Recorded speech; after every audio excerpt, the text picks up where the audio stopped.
والسلام على سيد الأنبياء والمرسلين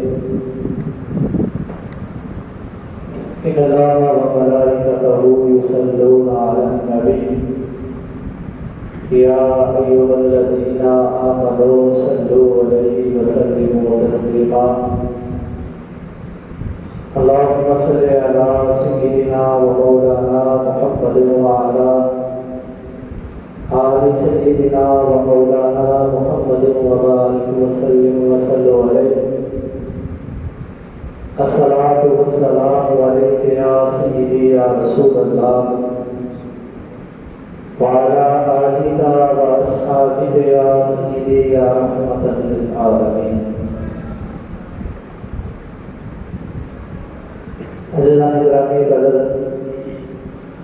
اللہ خالق کائنات کا کروڑ مرتبہ شکر ہے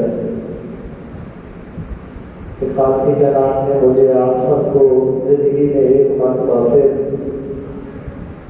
جمعۃ المبارک کا عظیم بابرکت دن عطا فرمایا. اللہ ہم سب کی حاضری اپنی بارگاہ میں قبول فرمائے. اللہ خالق کائنات قرآن مقدس میں ایک جگہ اپنے بندوں سے ارشاد فرماتا ہے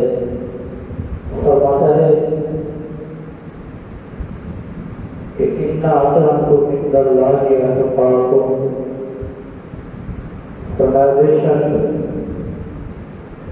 میرے نزدیک تم سب سے زیادہ جس کی عزت ہے، جو مقام والا ہے، جو مرتبے والا ہے، وہ بنتا ہے جو جتنا زیادہ اللہ سے ڈرنے والا ہوگا، اللہ کی بارگاہ میں اتنا ہی اس کا مقام بلند ہے. موجودہ دور میں اس دنیا میں ہم نے اپنی زندگی کا معیار، اپنا رہن سہن، اپنی عادات تبدیل کر لی. حالانکہ ہم مسلمان ہیں، اللہ کا کرم ہے، نبی رحمت صلی اللہ علیہ وآلہ وسلم کے امتی ہیں، تو ہمیں اس بات کا شکر ادا کرنے کے لیے کہ اللہ تعالیٰ کی کائنات نے اپنے پیارے للکار عبد الزمان نبی کو ہم سے بنایا. ہمیں تو چاہیے کہ ہم اپنا ہر عمل، ہر کام، ہر فعل اللہ اور اس کے رسول کے حکم کے مطابق کریں. اب ہم نے اللہ فرماتا ہے کہ میرے نزدیک عزت والا، قدر والا، مرتبے والا وہ ہے کہ جتنا مجھ سے زیادہ ڈرے گا، پرہیزگاری اختیار کرے گا میری بارگاہ میں، میں اتنا ہی اس کا جو مقام اور مرتبہ ہے بلا نکال. لیکن اس کے برعکس ہم نے اپنے جو عزت کا معیار ہے، جو مقام، جو مرتبے کے پیچھے ہم اس بات کی کوشش کرتے ہیں، ہم سمجھتے ہیں کہ جتنی زیادہ ہمارے پاس دولت ہوگی، جتنا زیادہ مال ہوگا، ہمارے پاس بڑے عہدے ہوں گے، تو اس وجہ سے لوگ ہماری مدد کریں گے. آپ اسلام کی تاریخ اٹھا کر دیکھ لیں، دنیا کی تاریخ اٹھا کے دیکھ لیں. جب نبی رحمت صلی اللہ علیہ وسلم نے نبوت کا اعلان فرمایا تو اس وقت مالی طور پر کفار زیادہ مالدار تھے، ان کے پاس مال بہت زیادہ تھا، اور جنہوں نے اسلام قبول کیا ان کے پاس مال بہت تھوڑا تھا. وہ اپنے معاشی زندگی اچھے اخلاق کے ساتھ بھی گزار سکتے تھے.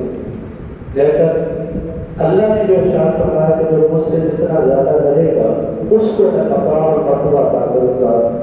تو ابو لہب، ابو جہل، عتبہ، شیبہ اور بڑے بڑے نام جو مالی طور پر مسلمانوں سے بہت زیادہ امیر تھے، ان کے پاس مال بہت زیادہ تھا، لیکن اللہ نے مقام کس کو عطا کیا؟ حضرت بلال رضی اللہ تعالیٰ عنہ.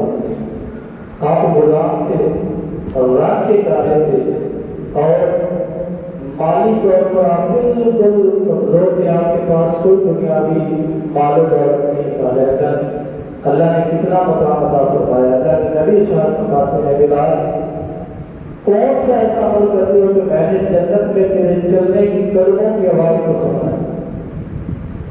آج بچے سے پوچھ لو تو نبی محمد صلی اللہ علیہ وسلم کے دور میں اذان کون دیتے تھے تو ایک چھوٹا بچہ بھی جواب دے گا کہ حضرت بلال تھے۔ اور اس دور کے جو سپر پاور تھے، جن کے پاس مال تھا، جن کے پاس ارادے تھے، ان کا نام کسی بچے کو یاد نہیں۔